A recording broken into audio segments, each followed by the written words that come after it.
Hello and welcome to Fiction Addiction, where I'm so excited for today's episode that I'm not even gonna bother coming up with a funny opening. Last episode, we talked at length about one of my favorite comic book characters of all time's guest appearances in the various Teenage Mutant Ninja Turtles cartoons.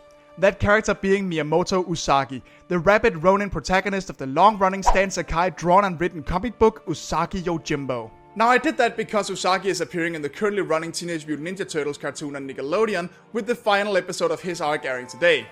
What I didn't get to talk about much last time though was the comic book itself and why I love it so much. Honestly, it can be hard to describe in simple terms, but outside of the gorgeously detailed yet simplistic and cartoony art style, Usagi Yojimbo has many things going for it. It's renowned and has won several awards for its accuracy in presenting feudal Japan for once.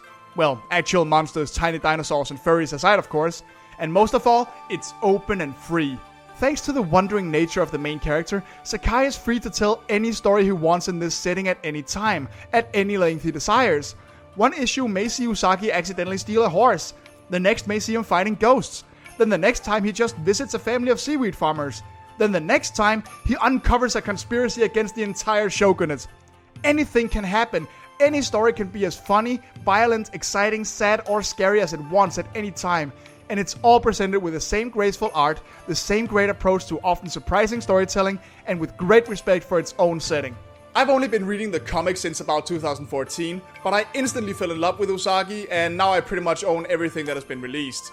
And that's why, as a follow-up to my last episode, I want to tell you about my top 10 favorite Usagi Yojimbo stories. Now, while this series is largely episodic with no big all-encompassing arc, there is continuity, and some of these stories are really difficult to talk about without spoiling them. They are still very enjoyable even when you do know them, but you have been warned. And furthermore, don't expect this episode to be particularly jokey like my usual stuff either. I admire this series a great deal, and I just wish to make my love for these stories clear. And for those of you that are already fans, I should say that at the time of writing this list, I had not yet read Space Usagi, Yokai, Senso, or anything past Dark Horse Comics issue 151, so don't expect to see anything from those on this list. Alright? Well, with that said, let's go!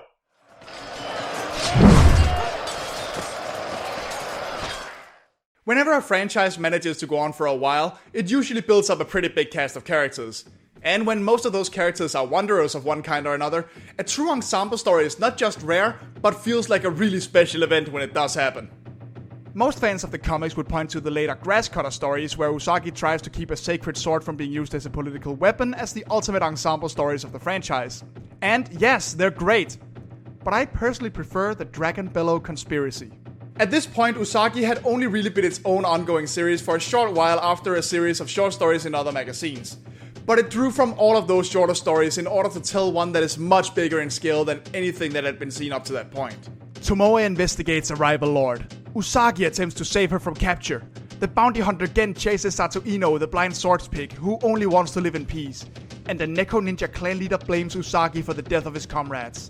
And all of this leads up to an epic battle against an evil lord who plans to overthrow the shogun using illegally imported rifles and gunpowder. I don't really have anything that specific to say about this story. It's just super cool to see Stan Sakai step it up and show us just how big a story his setting is capable of telling.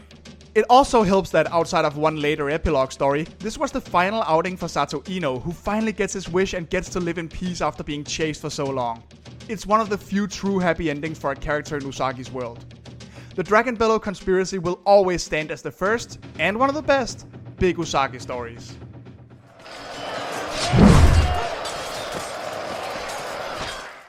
Some of you may have heard of Japanese tea ceremonies. It is a varied, elaborate, and quite complicated art that I'm definitely not qualified to properly explain in great detail. But among other things, it comes down to turning the cultural everyday act in Japan of drinking tea into a spiritual exercise through many rituals, and as a way for both the host and guest to connect on a deeper level in order to deepen and show their respect for one another. This act is called the Chanu, and it is the title of one of my favorite Usagi Yojimbo issues. Technically speaking, this issue is kind of an epilogue to a longer story arc I'm gonna mention later, but the sheer beauty of the issue makes it worthy of its own spot on the list. Long story short, after a particularly grueling adventure and a good long while spent together, Usagi and his longtime friend Tomoe are about to part ways since Usagi wishes to return to his life as a wanderer, while Tomoe has to stay with her lord. And in order to fully cement their deep admiration for one another, Tomoe invites him to partake in the Chanu before he leaves. The issue never explicitly states what the purpose of the Chanu is or any details of the ritual's history. It merely shows Usagi and Tomoe partaking in it, explaining the many intricate steps that go into the ceremony, such as turning the bowl a set number of times, the order in which you perform certain tasks, and so on. With its attention to detail and the almost complete lack of dialogue, this issue makes you feel like a tourist who is observing a ritual that you might not completely understand, but can still sort of comprehend the meaning of on a more personal level. Now, granted, it does help to have read years worth of stories with these two characters, but I like to think that even without that, you can still just feel the deep-rooted respects, and the many other feelings, that exist between these two characters. Sometimes you don't need to understand the rituals in order to understand the importance it has for the people doing it. This issue both celebrates the relationship between two fantastic characters and is a sad goodbye between friends, at least for now. And for how complex this issue becomes with very few tools, it definitely deserves the title as one of my favorites.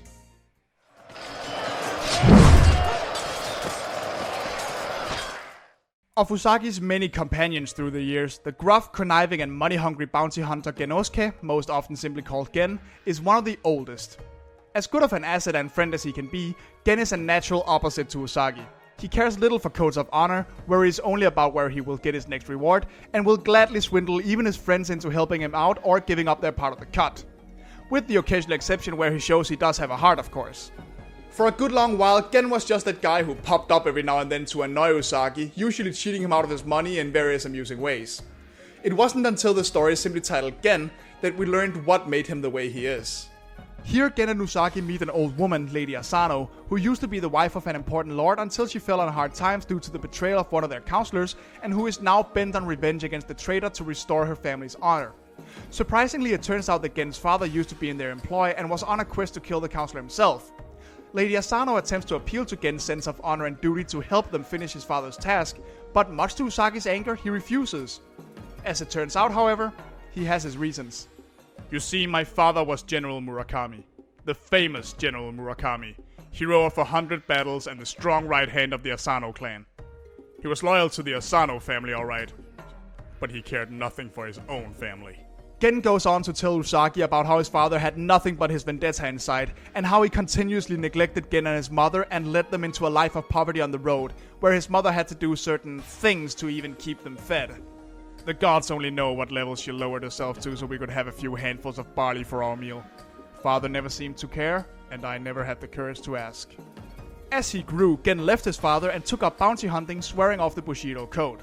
Naturally, as the story goes on, Gen does eventually help rescue Lady Asano when she gets captured by the one that betrayed her. And he ends up defeating him with a set of swords that he learns belong to his father, for whom he finally does shed his first tears of his adult life. The Bushido code is often viewed as the ultimate romantic ideal of bravery, honor, and loyalty, and a lot of that is true, and the more virtuous aspects are exemplified in characters like Usagi. But strong devotion of any kind can have its costs, and this series is unafraid to explore those. And for showing us such a multifaceted view of Bushido and of the relationship between father and son, even despite differences, this story is a shoo-in for my list.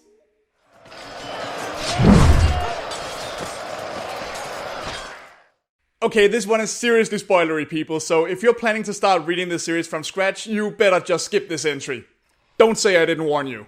In a series where most conflicts are dealt with in duels to the death and the main character isn't exactly shy about killing opponents, it's hard to have a recurring cast of villains. Only very few have managed to appear more than once, and usually by being conniving lords that stay out of the action. And then there's Jay. Jay is terrifying. Like many great villains, he was intended as a one-off character, but had so much presence that he kept coming back and is now easily Usagi's archenemy, to the point that he is the villain of the current arc on Nickelodeon. Jay is a madman on a quest from the gods to eradicate evil from the world.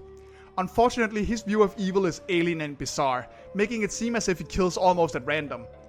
And worst of all, he has decided that Usagi is the most evil person in the world and must die.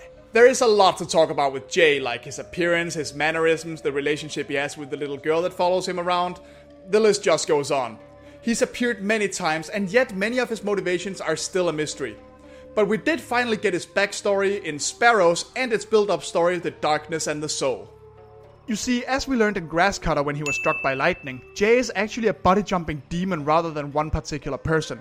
And for a long while, he took residence in the body of a female sword fighter named Inazuma who was on the run from the law. While the story is largely about Usagi trying to save her from the many bounty hunters that are after her reward, it also takes a daring step and reveals the backstory of an entity that had been scaring readers shitless for years and years.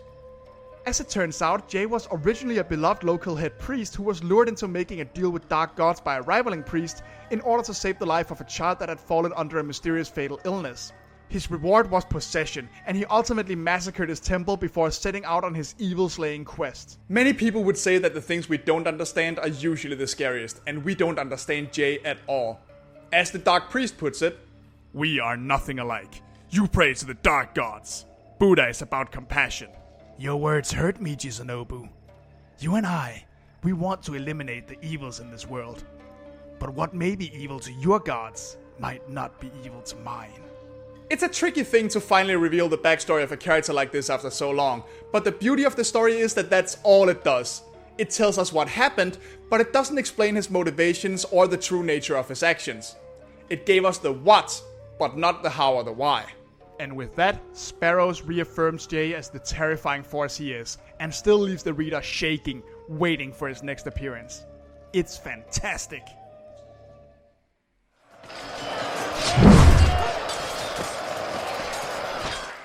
Alright, that's enough reflecting on deep themes and complex storytelling. Let's have a story that just plain kicks ass. In Shihoo, Usagi happens across a fairly peaceful town where the daughter of the family he stays with, named Kimie, instantly takes a shine to him and his exciting life as a wanderer, much to her fiancé Nobu's frustration. Unbeknownst to them, however, there is gold to be found in the village, and the local magistrate and his brother are willing to do anything to get it, including hiring a group of 4 assassins called Shi, which can mean both 4 and death, to clear the place out and get rid of Usagi. What follows is a grueling battle as Usagi clears the town so he can freely fight 4 of the deadliest opponents he's ever faced.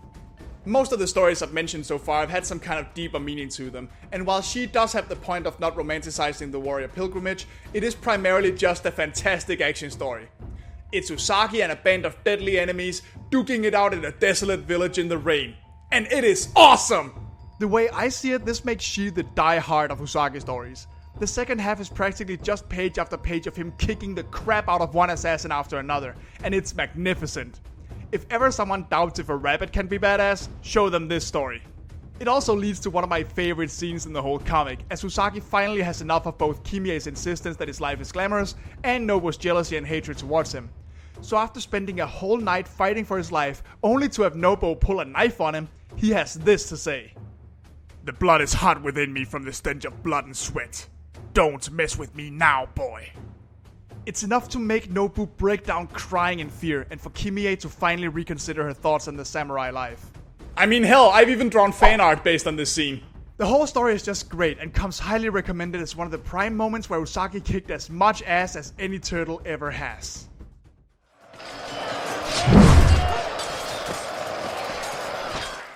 Strictly speaking, this next story that I call Bridge of Tears just takes its title from one issue in a longer running story arc, but I'm going to use that title to describe the whole thing for convenience sake. After clearing up yet another mess of corruption in yet another town, Usagi ends up accompanied by a spirited, strong-willed waitress named Mayumi, who wants to travel with him to get away from her town. While Usagi does somewhat enjoy her company, he knows full well how dangerous his life as a wanderer is, and he abandons her at the next town with enough gold to start a new life. It's a decision he comes to regret due to his blossoming feelings for her, but that regret comes too late. Usagi gets poisoned and stuck in a small shack with help from his ninja ally Chizu, and Mayumi is captured by an assassin with nothing to lose and a strong determination to claim Usagi's head. There are a lot of things that makes Bridge of Tears work very well, but largely it lies with the cast all having interesting, but not always entirely clear motivations. Why Mayumi is so intent on leaving her village is never fully explained, nor is her latching to Usagi. Usagi gets to live out the worst possible outcome of his adventures in his poison deliriousness, and even the assassin gets a build-up story explaining just what has made him so ruthless. Bridge of Tears lives up to its title in the sense that it's about 3 people that have crossed bridges that led them to nearly senseless tragedy. Tragedy that could have easily been avoided if they'd made just one choice slightly differently. And it's a story that is definitely gonna stick with you for a while.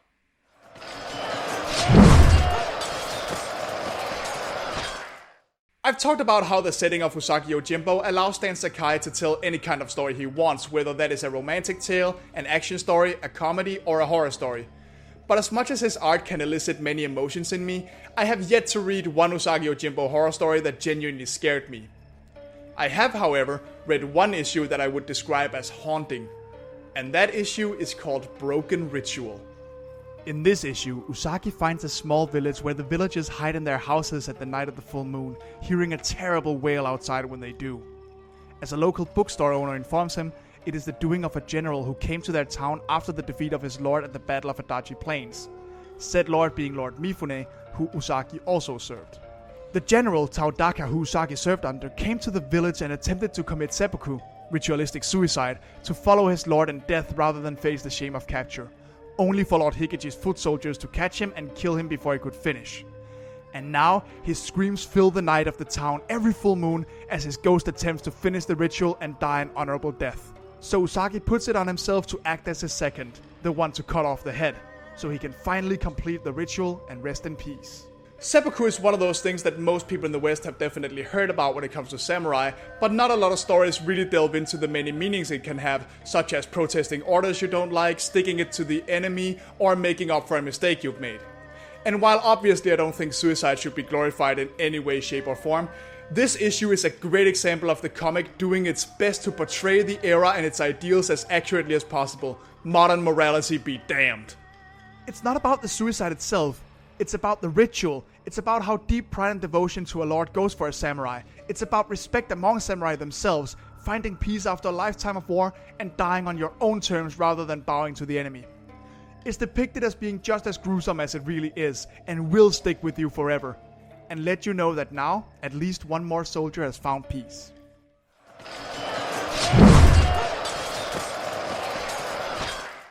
Remember when I said that Gen is one of the characters that have been around the longest?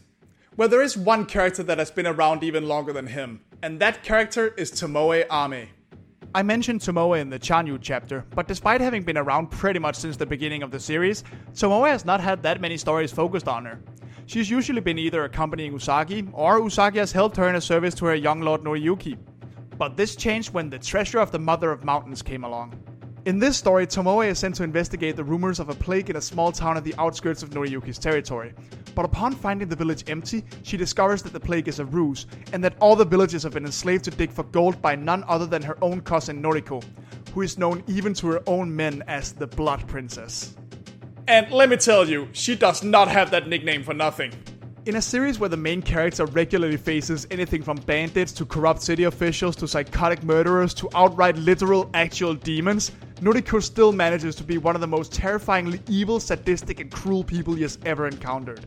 She thinks nothing of mutilating or murdering the peasants in her quest for gold, goes out of her way to underfeed and abuse everyone to keep them in line, openly defies any notion of honor and fair play, and when she manages to capture and enslave Tomoe and Usagi as well, she takes special delight in tormenting Tomoe physically and mentally for a perceived slight in their upbringing. Every movement, every expression, every line of dialogue from her oozes with poison, and she makes the story truly tense. Naturally, Tomoe and Usagi work together to free the slaves and defeat her, but with her viciousness and her personal connection to Tomoe, to whom she is really much more of a villain than she is to Usagi, Noriko leaves her mark on both Tomoe and the reader, and she's definitely the reason that the treasure of the Mother of Mountains is this high on the list. Because sometimes a story is only as good as its villain, and Noriko is magnificent.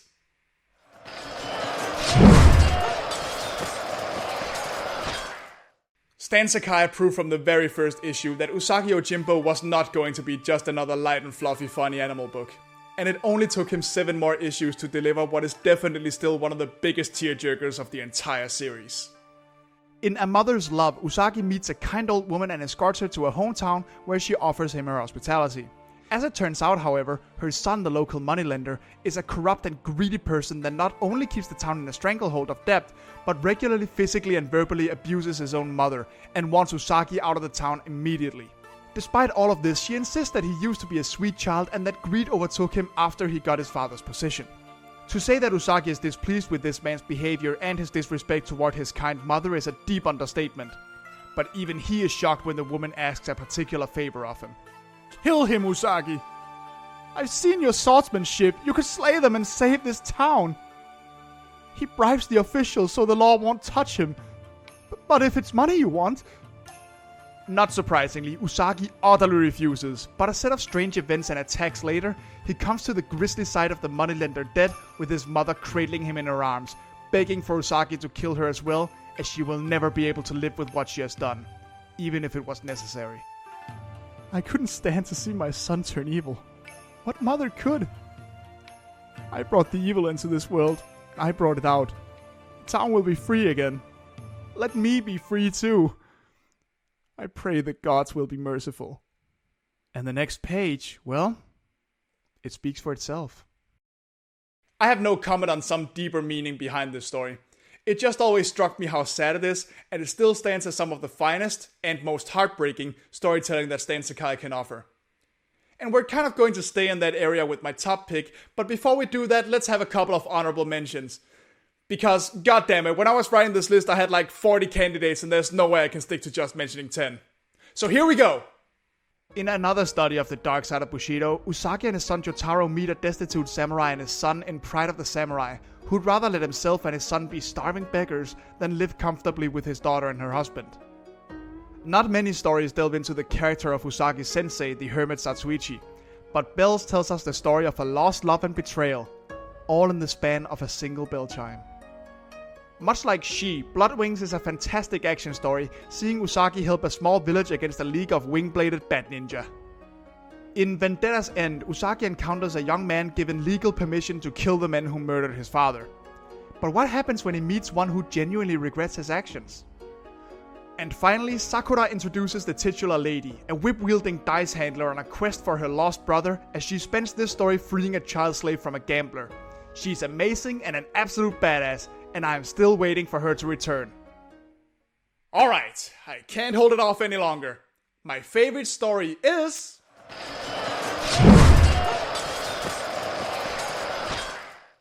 Noodles. Don't let that title fool you. This one is rough. Right, we talked about Gen and Tomoe, but it's time we talk about my favorite of Usagi's companions and of all characters in the series. Kitsune is, as her name implies, a fox. A street entertainer who is wonderfully skilled with blades, fans and tops, and a pleasant, friendly person to be around.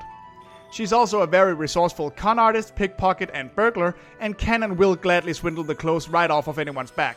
But don't make the mistake of thinking of her as strictly a Catwoman or Robin Hood style character. She steals for herself and partly for the thrill, but she does mostly steal from people she feels can afford it or need their cages rattled a bit. Hell, she even steals from her friends as a sort of strange way of showing affection. By now it's almost a rite of passage for a recurring character to have their wallet stolen by her at one point or another. In a setting that is not very kind to women or to the lower class, Kitsune is both, but refuses to let the world dictate her own happiness. She spends every moment smiling, being friendly, and making the world around her follow the rules of the game she's playing, rather than the other way around. In an often cruel world, she's an absolute ray of sunshine whenever she shows up. And I remember when I bought each book, I would flip through it quickly to see if she appeared, and be horribly disappointed when she didn't. And I may have drawn a fair bit of fan art of her. To put it bluntly, I just love this character for her sunny disposition. And that's why seeing her cry hits me like a freight train. In Noodles, Usagi happens across Kitsune and her new partner, a large, mute and seemingly mentally handicapped man she calls Noodles, who aids her in her crimes by hiding her in his portable soba stand whenever she's on the run. Noodles is every bit as gentle as he is huge, and Kitsune genuinely considers settling down to care for him. Or at least that is until the local chief of law enforcement needs a scapegoat for the crime spree he has allowed to happen to cover his gambling debts. And who better to blame than a mute who can't defend himself, right? So a little framing and stroking the magistrate by the hairs later, we get this horror.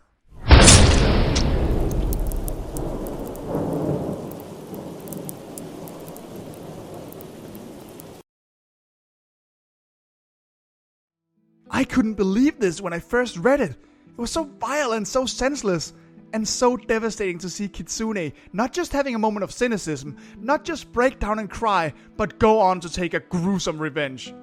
She'd still be the lovely character she always was next time she showed up, and even gain a new and much more fortunate sidekick. But Noodles' ghost will haunt the reader forever with the thoughts of what could have been in a less cruel world. And there you have it, folks. Those are my top 10 favorite Usagi Yojimbo comic book stories. Now, I know I talked your head off about this guy for like 2 weeks now, but trust me when I say that these are just a handful of great stories in a great series.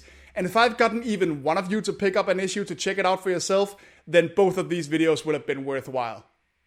But what about those of you that are already fans? What are your favorite Usagi stories? Go ahead and tell me in the comments. I'm always ready and willing to discuss some Rapid Samurai. And don't worry everybody, I promise we'll get back to silly jokes and shenanigans in the next episode. So, until then, see you next time. Thanks again for watching, guys. I hope I've gotten some of you to pick up an Usagi comic book. If you haven't seen my video about his appearances in the Ninja Turtles cartoons, you can watch it by clicking here, and subscribe to get much more like it. I've also done a guest video about Spider-Man Unlimited over on Cartoon Watchers, so go check that out as well. And please also consider following me on my various social media and supporting me on Patreon if you like the show. There are links to all of this in the description. In any case, I hope you enjoyed this video, and I will see you next time.